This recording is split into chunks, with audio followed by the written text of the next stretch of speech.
जय श्री राम।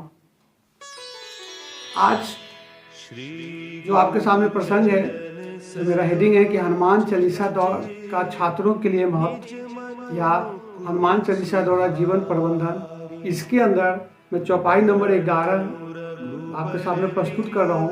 वह है कि लाए संजीवन लखन जाए, श्री रघुवीर हर्ष उर लाए।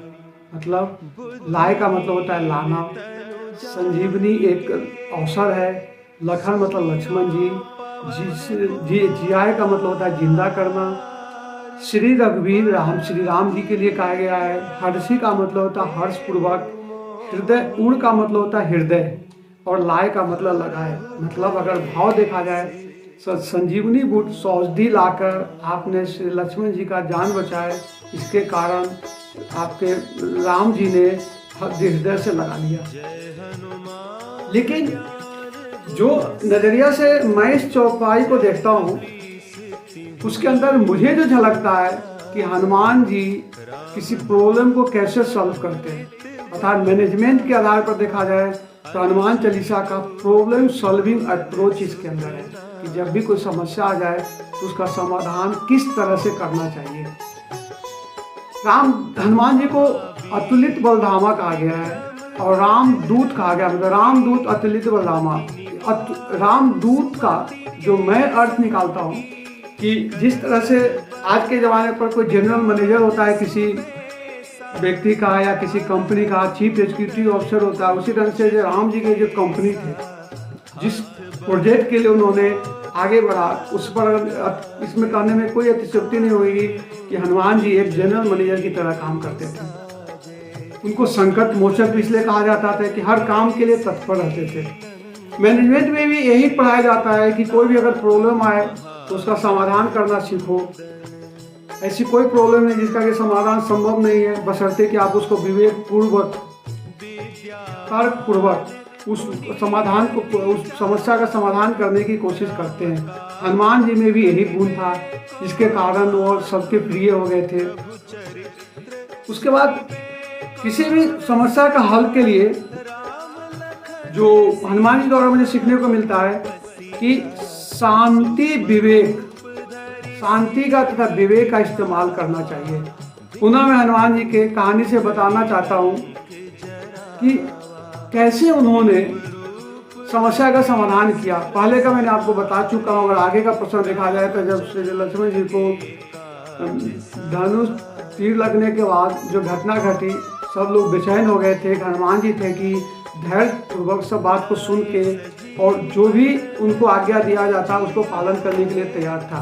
सबसे पहले जब सुशेषण वैद्य को लाना पड़ा, उस समय उन्होंने बड़ी बुद्धिमत्ता से काम किया, मना नहीं किए, गए और छोटा रूप लेके गए। पहले उन्होंने सुशेषण जी को, जो वैद्य जी थे, उनको समझाने का बहुत प्रयास किया, लेकिन जब वो अपने जीत पर थे तो उसको उन्होंने विनम्रता पूर्वक घर सहित उठा के ले। मतलब ये नहीं कि वापस आ गए कि या कुछ करके, भैया तुमको चलना है। तो इसीलिए मैनेजमेंट में कहा जाता है कि कोई भी प्रॉब्लम आए तो नो एक्सक्यूज।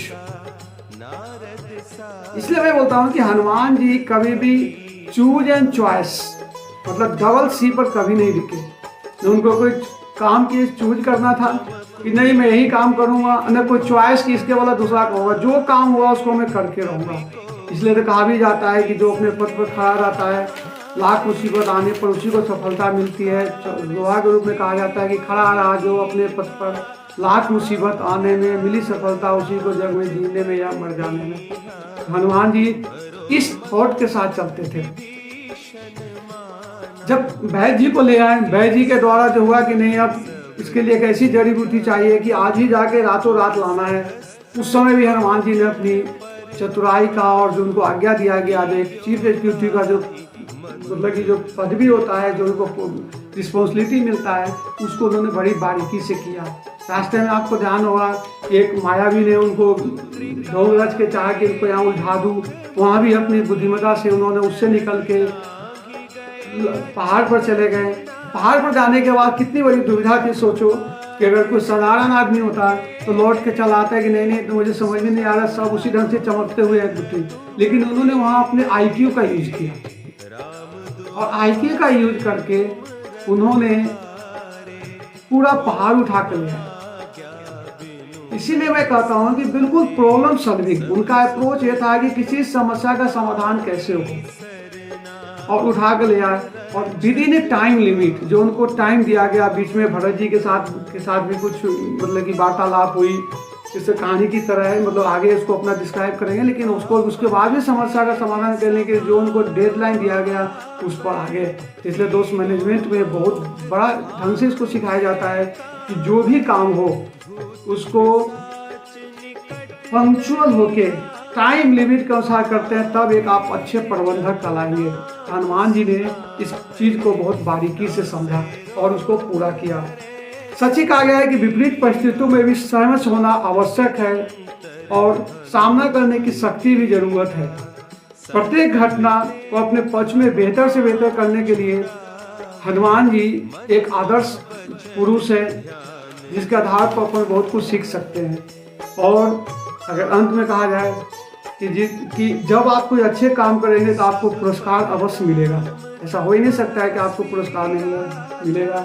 हनुमान जी के साथ भी हुआ, जब इतनी बड़ी घटना घटी तो श्री राम जी भगवान खुद उनको गले से लगा लिए। ये बहुत बड़ी उपलब्धि है, जिसको आज के दौर में देखा जाता है किसी को पारितोषिक के रूप में कुछ किया जाता है, किसी को और प्रमोशन किया जाता है। तो सब जो अच्छे कार्य, जो आप प्रॉब्लम सॉल्विंग काम करते हैं, उसी का नतीजा होता है। इसलिए लास्ट में फिर आपको मैं हनुमान चालीसा के इस चौपाई से ही सिखाना चाहता हूँ कि कोई भी प्रॉब्लम हो तो यदि आप हनुमान जी को गुरु बनाते हैं या उनको अगर आदर्श मानते हैं, तो आप निश्चिंत रहें कि अगर थोड़ी सी आप धैर्य रखेंगे तो समस्या का समाधान जरूर होगा। जय श्री हनुमान।